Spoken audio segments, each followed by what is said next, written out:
Okay, so once you've got your message and you're clear about your client's narrative and your own personal narrative, how do you decide which digital marketing platform is the best to concentrate on? I mean, and some people call them channels. So we're talking, social media. So Twitter, Facebook, All of them. Instagram, There's so many. YouTube, email.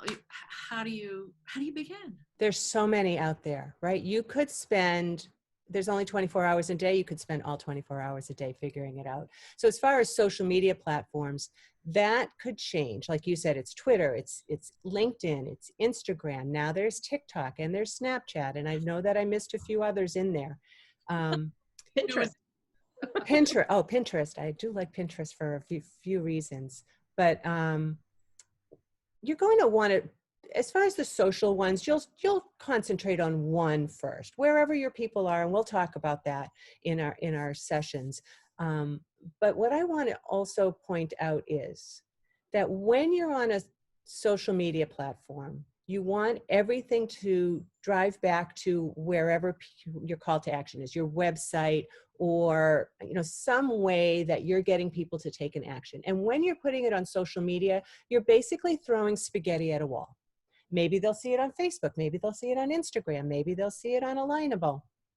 And what I want to recommend, and what I do recommend, is that you take that pot of spaghetti and instead of throwing it at the wall, you put it on a plate with sauce and serving and a nice cloth napkin. And that analogy goes with email marketing, because when you nurture your list and you grow a list that is an authentic list, you're not buying followers, you're not buying anything, you're growing a list of people who have asked to be part of your inner circle. And then you are generous, like we talked about in a previous tip, by giving information and giving resources and giving opportunities.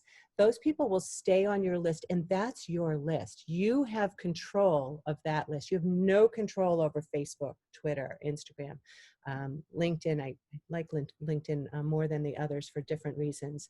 So that would be that you want to nurture that list. You want to know who's on your list, segment it if you can to have different messages, because you don't want it to feel like an e-blast or even a newsletter necessarily. You want it to feel like conversations. You want it to feel, that's my tip, you want it to feel like you're giving information and inviting a conversation. Nice. Thank you. You're welcome.